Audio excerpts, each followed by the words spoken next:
Alright game changers, welcome back to another video here today. Today we're diving into one of the most debated and nuanced discussions in the Call of Duty community, the difference between tryhards and sweats. Now this is a topic I've covered before a couple of years ago, and I want to revisit it because I think now we have a better understanding of what these two terms mean.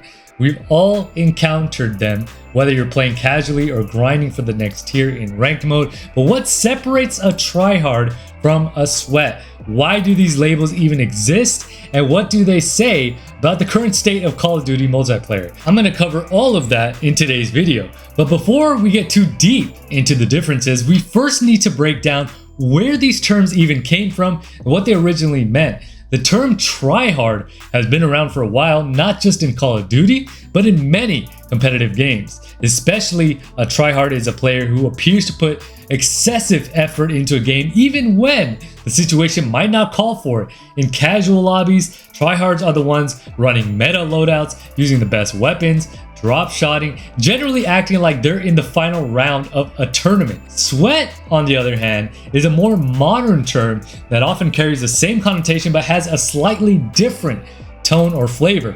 Sweats are the players that seem to go 110% at all times non-stop, diving headfirst into every engagement, bunny hopping, slide canceling, using every trick in the book to maximize their kill potential. They don't just play hard, they play to win at all costs. The term sweat came from the imagery of someone sweating through their controller because they're trying so hard to win, even in casual matches. But here's the thing, both of these terms are often used interchangeably, so people get confused between the two. Some people think they're the exact same thing, but there is a subtle difference in the way the community perceives them. Now, first of all, tryhards. These players are usually identified by their behavior in-game, especially when they're running a setup that is optimized for high performance. Think of it this way, a tryhard might be using the most overpowered weapon in the game, not because they necessarily love the weapon, but because they know it gives them the best chance of winning. They tend to focus heavily on KD ratios, score per minute, so they'll do whatever it takes to come out on top, even if that means they end up camping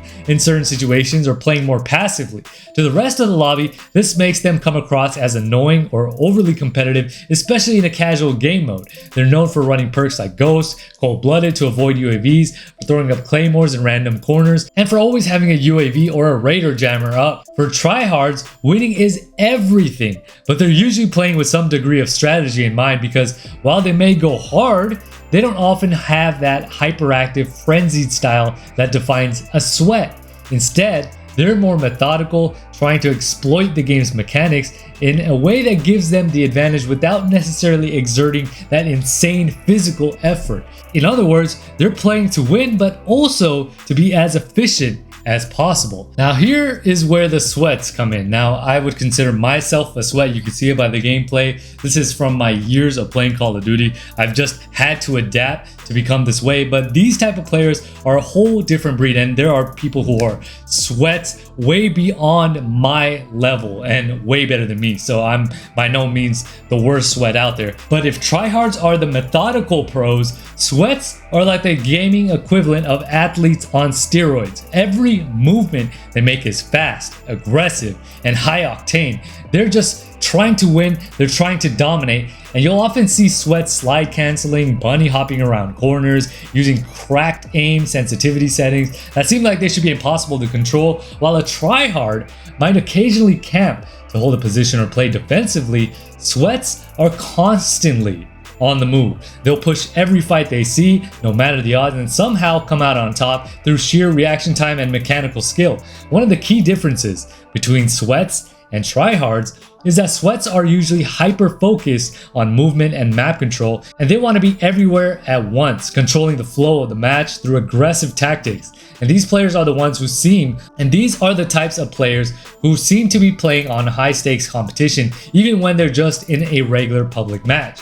Sweats often have exceptional aim and reflexes because they put in the time and effort to master the mechanics, but this comes sometimes at a cost, because for many casual players playing against Sweats, it feels overwhelming. You feel like you're constantly outclassed in every engagement, not because the Sweat is camping or exploiting the game, but because they're just faster and more technically skilled than you. So that is what I think is the key difference between the Tryhard and Sweat. So why do these terms have such a negative connotation in the community?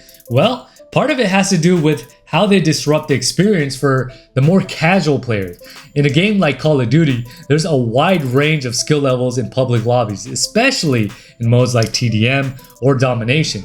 Casual players who hop on for fun after work or school don't appreciate running into a Sweat or even a Tryhard that's clearly playing the game with a level of intensity that they can't or don't want to match with.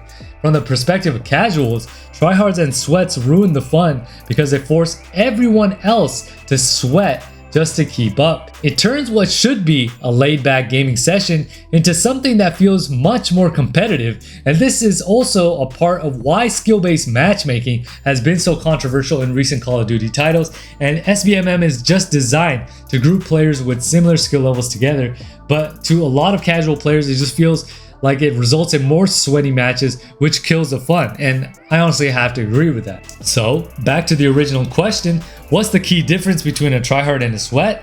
It all comes down to the intensity and style of play. Tryhards are more strategic, willing to play defensively and focus on maximizing their advantage through efficiency. They care about the win and are calculated in how they achieve it. On the other hand, Sweats are always going full throttle, constantly pushing their mechanics and movement to the limit. For Sweats, it's not just about winning, it's about dominating with speed and precision. And another thing I'd have to note about Sweats is I don't really necessarily think that they care about winning as much as it is about their KD. In other words, Tryhards play to win smart and Sweats play to win fast. And as Call of Duty progresses, what we've been seeing is that the lines between casual and competitive are getting blurrier. Where you have ranked modes, Warzone, and more complex movement systems, the presence of Tryhards and Sweats in public matches has only grown. I mean, for the casual players out there, what this means is they will likely always have a level of frustration when facing off against these type of players. But for the competitive players, whether they identify as a Tryhard or a Sweat, this is the only way they know how to play. Ultimately, both type of players push the game forward in different ways. Tryhards force everyone to think more strategically, while Sweats elevate the mechanical skill of the game. And I think for me, I've had to adopt to the Sweat level that a lot of these Sweats have forced myself to play. It's important to remember at the end of the day that everyone's just trying to enjoy the game in their own way, whether that is sweating for a high kill game or chilling out with friends. One thing I do want to notate here is that Call of Duty players have just gotten better over the many years that Call of Duty has been out, and that has become quite evident with the gaming setups just getting a lot better, knowledge of connection, all these different settings, and also the experience when it comes to each Call of Duty game, because they have been coming out every single year as part of the Call of Duty cycle. So eventually players are just going to get used to the game and the mechanics and everything that has to do with the experience when it comes to this game, especially with skill-based matchmaking and wanting to improve, because a lot of players out there are tired of getting dominated, and when you have a system like skill-based matchmaking and even engagement optimized matchmaking that makes it almost impossible to enjoy a casual experience, you're almost forced to get better in order to compete with some of these Sweats and Tryhards. So you almost have no choice if you want to play the game in order to get some sort of enjoyment from it. But there is a question I'd like to ask. Where do you guys fall underneath this whole scope? Do you identify as a Tryhard? Do you identify as a Sweat? Or maybe you don't identify as either of these and you identify as a casual, someone who plays occasionally, you know, when you come from school, from work. You don't know where you fall. Maybe perhaps that might be the case. You don't know where you fall. You don't know what term specifically defines you. But if you are a Tryhard or a Sweat, let me know that. And also, maybe you have a different definition of a Tryhard or a different definition of Sweat than maybe what I have explained throughout the commentary. But let me know all of that down in the comment section below. But if you guys enjoyed today's video, make sure you guys hit the like button. If you guys are new to the channel, make sure you guys hit that subscribe button. And don't forget to hit the bell to be notified every single time I upload a video. Now with that being said, this is GCP, signing off. Package they got our HVT. Bro. Hostile HVT located. Yeah, see, no one knows how to play this dang game. HVT on